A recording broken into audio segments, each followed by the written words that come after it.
And this just in, Eden Alexander was released by Hamas about 30 minutes ago or so, and about 15 minutes ago, I think it was confirmed by the International Humanitarian Red Cross. And he is being escorted to the IDF. I'm not sure if we have a confirmation yet by the IDF that they have received him, but I'm sure somebody will tell me in the chat if so. So this is very surprising. We didn't know this was going to happen. Basically, it was just said yesterday. Hamas has sort of just said they will release Eden Alexander as a sort of a show of good faith. Nothing they do it for free. Nothing was really sort of demanded back. Israel wasn't really part of the negotiations about the release. They simply did it, but Israel did provide sort of the mm, I guess the what you could call it sort of like place or provided the assistance of releasing him as well as Red Cross. Somebody in the chat says Red Cross says it has him. So yeah, I mentioned that Red Cross has him. I'm not sure if IDF has him yet, but since Red Cross have him, I would assume he is most likely coming back. Welcome to the Daily Objective. Today we're going to discuss this ceasefire because it is sort of a short term ceasefire, what this means, what's going to happen from now, and also what this means for Israeli policy and sort of Israeli actions in Gaza. So let's immediately go into this. So there's gonna be a temporary ceasefire. As I said, it should take. I've seen 12 hours being the what was reported, at least by Israel. So 12 hours stop of fighting. Uh, we'll see who will hold up that. As I mentioned earlier, Israel and neither the Red Cross didn't really know this was going to happen. They just agreed that they will facilitate the returning. It really just seems like Hamas has decided to do this since Eden Alexander is, of course, the only American hostage who is still alive. There is, I believe, four more American hostages besides him that are being held by Hamas, but unfortunately, those at least are reported to no longer be alive. From here, Eden Alexander will be released into Israel, will meet with his family and Steve Witkoff. And together they will go to Qatar to meet Trump because that's where Trump will be at that time. Trump is, of course, visiting Middle East, but he isn't supposed to visit Israel this week, which at first had me a little bit surprised because, for those who remember from last week, there was the ultimatum by Netanyahu saying that if hostages are not released by the end of Trump's visit, that basically they will go full in.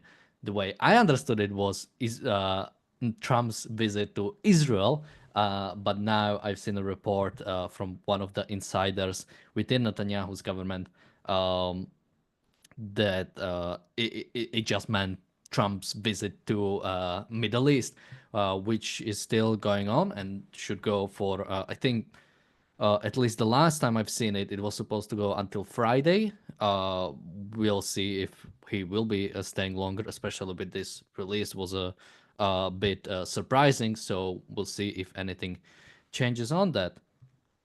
Bonnie in the chat is asking, doesn't he get to go to a hospital before Trump? I would assume most likely, just to check if he's okay. Although, at least from the comments I've seen from the Red Cross, it looks like this was done sort of properly, you could say. One thing that was a question that, of course, has been a question in the past, if they will do like a huge ceremony, and they didn't do that. They didn't do no sort of like public event of like releasing him, which is definitely going to be interesting to see what this means for Trump and Netanyahu's relationship, what this means for Israeli American relationship when it comes to fighting this war, because there is a huge split growing on. Despite what sort of both sides are saying, at least publicly. Both Trump and Netanyahu and Witkoff and any officials are saying American relationships are the best, or American-Israeli relations are at the top, are the best. There's no problem. But we'll see what this actually means. We have a super chat from Jonathan. Thank you so much. We have a super chat from Gail. Thank you so much. And a super chat from Bonnie. Thank you so much also. So, yeah, let's go into sort of the first thing. And that's the goal of Hamas. The fact is that they just released him. There was no negotiations. They didn't want anything back. They just, released him. And I think it even was in Hamas statement. It was also meant as a goodwill gesture, um, hoping that Washington will basically do something about Israel ending the war, because at the moment Israel is still committed, or at least is very harsh with the negotiations. Is pretty much demanding that all hostages have to be released, and only then, only when there is a pathway to all hostages being released, then they will actually discuss something, which Hamas has denied. Islamic Jihad has also recently, well, Islamic Jihad has actually said, I think yesterday or the day before, that they will not release all hostages unless there is a clear path towards permanent ceasefire. Now we know that not all hostages are held by Hamas. Some are held by Islamic Palestinian Jihad. There is a question about, are they communicating about the release? What is the goal of both of these organizations, both Hamas and Palestinian Islamic Jihad? Uh, but there is also a Witkoff statement. I Oh, there is so yeah. So we have this sort of Hamas, sort of all of a sudden, I think is clearly trying to appeal to Trump. Is clearly trying to, obviously we have Hamas and Qatar sort of working in cahoots. They have a huge support. I'm sure everybody has already seen the gift that Qatar is considering to give to Trump, or I should be more precise, to sort of American government itself. It's I think like the one of the planes that is supposed to be given worth like 400 million. Maybe somebody can correct me in the chat. So it would be like a huge, and it would become the Air Force One. It would become sort of the president's plane, but it wouldn't stay in sort of like Trump's personal wealth or anything. It would basically stay as a government property, or as a, yeah, within government's sort of, yeah, property. But there is a question with this coming at the same time he is visiting. um Somebody's asking, plane gift, yeah, that has been reported just I think few days ago. Deborah in the chat is saying Qatar is trying to bribe Trump so he'll force Israel to leave the Egyptian occupiers in Gaza. That is something that's definitely possible. I mean, the fact is that Witkoff still has his place as a both chief negotiator when it comes to Hamas, as well as the special envoy to the Middle East.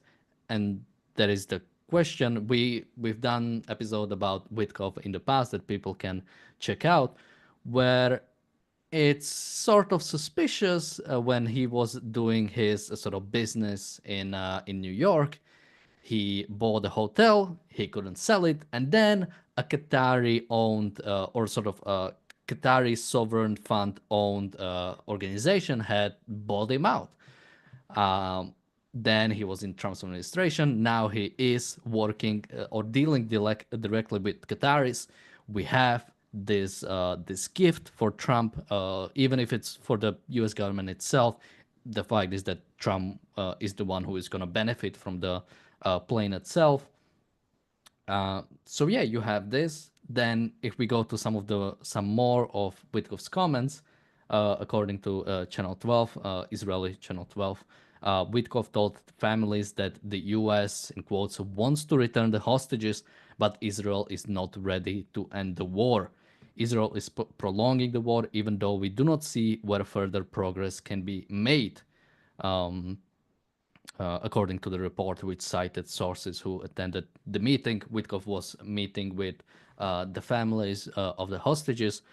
And there is this question of Witkoff has been continually undermining Israel's goal. Now, I have my own criticism of Israeli actions in Gaza, the fact they do not go far enough, the fact that there still seems to be sort of unsure plan of what's going to happen to Gaza.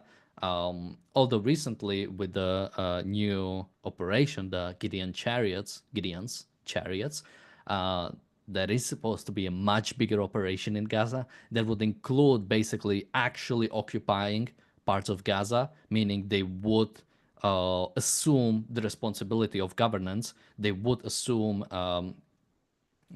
yeah, basically ruling over that population, which I think is a huge and good step towards hopeful, actual full-on occupation of Gaza. And Witkoff saying that he doesn't see where further progress can be made is simply ridiculous. Of course, you can do many things. You can actually occupy it. You can actually decide what needs to happen when it comes to Gaza. Somebody in the chat says latest reports say Idan is now with the IDF, so that's definitely great to see. I mean, sort of getting any hostages back is of course always great, should always be sort of a positive thing, but the question is what is being offered for it. And the question is, um, my biggest worry when it came to sort of Trump's presidency as far as Israel is that Israel, while being able to push against Biden, wouldn't be able to push against Trump if he turns for the wars. Now, since Trump took presidency, he has been in many ways not the best.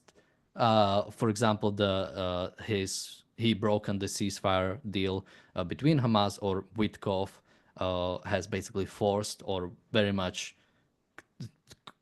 very strongly convinced Netanyahu to take the ceasefire deal, which happened when Trump was inaugurated.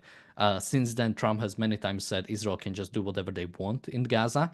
But my question always was, while publicly they seem to be aligned, publicly Israel can do whatever they want. Uh, I was a bit worried about what's happening behind the scenes. And now I don't want to necessarily say that Israel wants to go fully into Gaza and it's Trump who's stopping it. But I think we have a few more things um, I can comment on when it comes to some of the things we know from the insiders. Um, I'm just reading the chat to see if anybody has. Okay, so continuing with sort of the question of what's going to happen after this, right?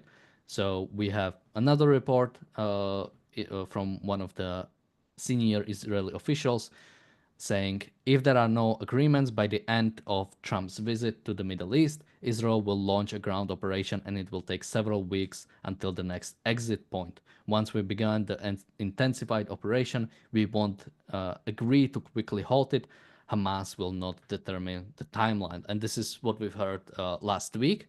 And this is something that absolutely has to happen. My worry is again the fact that it is being it is being given a timeline. The fact that we are waiting for Trump to see if Trump will try to persuade Israel or will try to force Israel into doing something. There is this. We can go in a bit. We can go into Iran and sort of the differences there, but I think there's a huge worry about what is really going to happen. We need occupation of Gaza. If this doesn't happen, if another deal gets broken down or gets made with Hamas, this just means more terrorism. This just means terrorism works. Uh, you can do it, and then no matter who is in the White House, will enforce it, will make sure Palestinians are rewarded for their violence. And no matter who is in, I'm not even sure where the prime minister technically, or where the the executive branch of the Israeli government is. I would maybe it is just Knesset. Um, that no matter who is in the Knesset, uh, the Palestinian violence will also be rewarded because nobody in the Knesset is strong enough to stand up to whoever is in the White House and is unwilling to do what is necessary when it comes to Gaza. Uh, Gaza has been like a terrible failure of Israeli actions. The fact that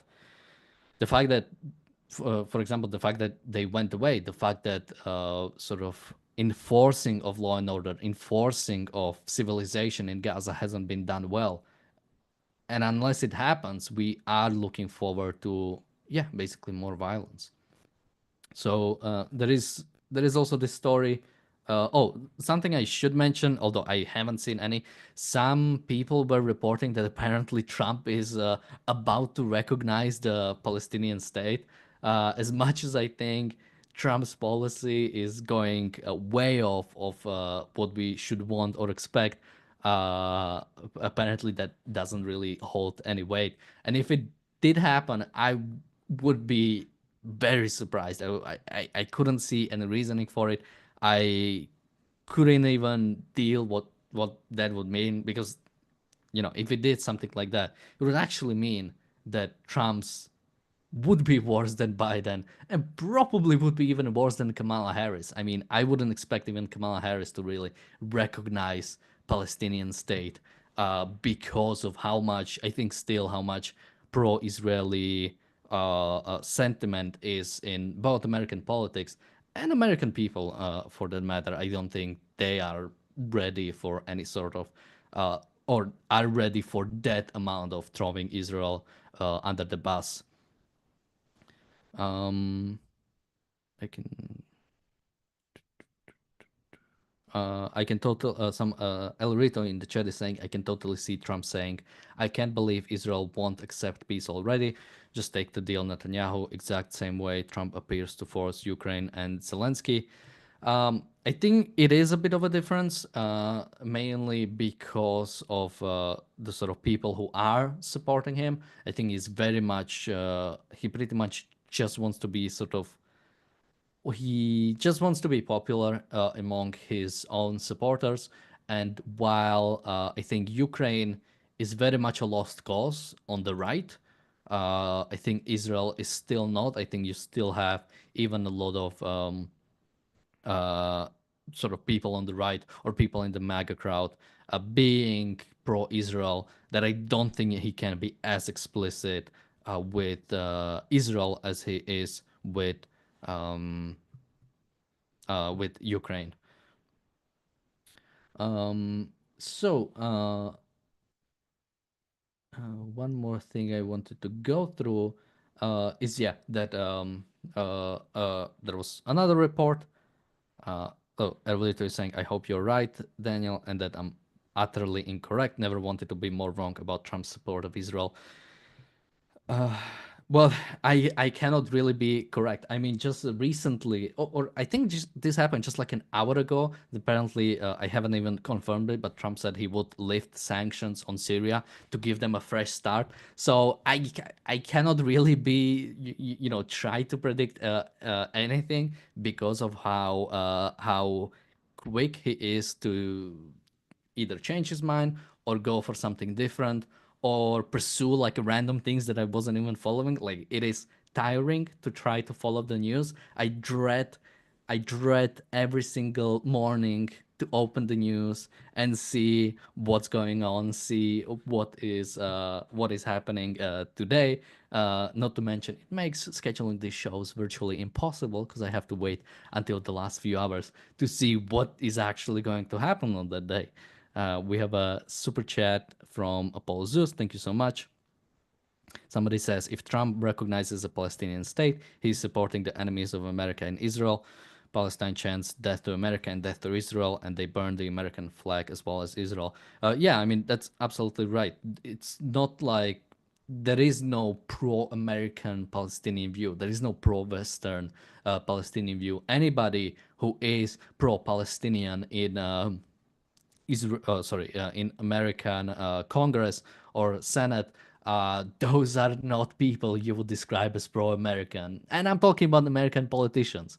American politicians who are pro-Palestinian. None of them are pro America in any way. They are anti-Western. They want to get rid of the American system, and we have to be hopefully hope that we can defeat them in elections, or most importantly in terms of ideas, because that is the one thing where Israel has been lacking, is their moral conviction that they know that they know what they are doing, and they know what they are doing is right.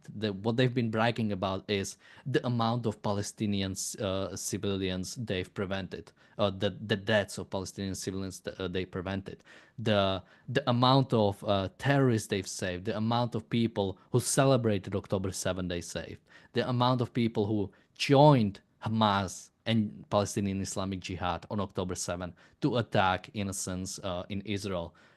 That's the people that Israel is caring for. It's their enemies. That this is no way to fight the war, and this is no way to win the moral battle. It also, because if you say that you are moral because you are preventing the casualties on the enemy side, well, to become the most moral, you have to surrender. As long as you are fighting a war, you are not moral. No matter how accurate you try to be with your strikes, no matter how careful you are trying to be about preserving the Palestinian life, as long as you are waging a war, you are automatically immoral. You have to change the moral standard if you wish to claim moral victory over Palestinians. And as long as you cannot do it, you will not be able to win. So yeah, we have some more comments about the sort of split between Netanyahu, or between Israel and America. This is a quote from one of the officials in Netanyahu's entourage. There is a chaos in the Trump administration. The right foot doesn't know what the left foot is doing. I'm not sure it has anything to do with us at all. Everything works according to the president's whims. Sometimes it works in our favor, and sometimes it doesn't. And yeah, I'm really wondering what sort of we've already agreed that Netanyahu is really good politician. Uh, this is not maybe a positive thing to say about him, but he has definitely been, in many ways, sort of playing the Trump game very correctly. Sort of, if you want to contrast it, much better than sort of Zelensky, for example. We remember the disastrous sort of White House, what was it, like a press conference. Netanyahu is great at saying, Trump is Israel's best ally.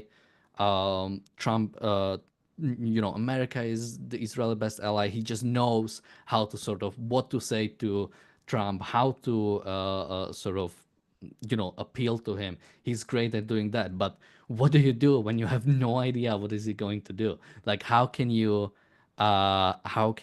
play? I mean, I think there was one meeting with after one meeting, after Trump's meeting with Netanyahu, there was one video where Trump was asked by a reporter. He was like entering the plane, and he was asked something like, "What do you think about the humanitarian situation in Gaza?" And he's like, "We will enforce humanitarian aid to go into Gaza." Like, after Israel has said there will not be humanitarian aid going into Gaza in foreseeable future. How do you deal with this amount of basically difference when it comes to what is the goal of each side? We have a super chat from Jonathan. Thank you so much. I'm trying to see. I think I have a. No, I think as we're running out of time, I think I pretty much said what I wanted to say. We are in a really sort of possibly at a climax of what's really going to happen into Gaza. Um, unless Israel backs down again, by the end of this week, I believe, Israel, or sort of the Israeli Operation Gideon's Chariots, should start, which, at least according to some of the insiders within Netanyahu's administration or Netanyahu's government, it would mean that pretty much no negotiations would happen in the meantime for a few weeks. It would include Israel actually occupying parts of Gaza, actually assuming the governance of parts of Gaza, which I think is probably the best thing that we've heard so far. Uh, that would include actually some sort of plan, some sort of future goal, which I think future goal would have to be a complete occupation of Gaza, a complete dismantling of Hamas, Jihad, Palestinian Islamic Jihad, all the other organizations, terrorist organizations that are still in Gaza, as well as actual occupation of the Palestinian people in Gaza. But there is a question if, especially with Trump's emotionalism, what they would do after they meet with Iran Alexander, what will Steve Witkoff do? Uh, I think there is no hope that Steve Witkoff would leave Trump's administration. I think this is the sort of policy Trump wants when it comes to Gaza, when it comes to Israel, and it is nothing positive to talk about, really. So um, yeah, things are not looking good. Things are not looking very positive, um, or things are very uncertain. We cannot really predict. I mean, somebody in the chat was saying, he hopes I'm right about Trump. I have no idea what's going to happen. We will continue following this. We will continue to see what can happen, um, and we just have to hope that or not hope. We have to demand of our politicians to actually do what is necessary. What is going on right now is absolutely unacceptable. The fact that this deal did happen and was sort of forced on Israel. Basically, Israel is going to or is providing the sort of infrastructure to release Eden Alexander, but had actually no say if that's what they want to do. I mean, what's going to happen if Trump makes a separate deal with Hamas, as they did with the Houthis, and will basically say to Israel, "We'll just do whatever we want," as they did again with the Houthis, where I think it was Huckabee who pretty much say, "We'll do what we want. This is our thing to deal with Houthis," which is very much throwing Israel under the bus when it comes to being an ally. The fact that you would do something behind their back. This is something we expected from Biden administration. This is not something we should expect from Trump administration. To the extent you think Trump is better than Biden, you should also expect better things from him than Biden's policy, or something worse than Biden's policy. Um, with that, I think we've covered this topic well enough. We, of course, have one more show coming up where we'll be talking about this. In this article by the Irish Times, which I found interesting to the extent of how many lies, of how many distortions you can put in one editorial that is like 8 paragraphs long, or probably like less, maybe like 700, 800 words. And I think we'll be lucky if 1 hour is enough to spend to go through the whole thing. With that, the reality show, as I said, is coming up in just a minute or so. Thank you everybody for watching, and see you there in just a bit.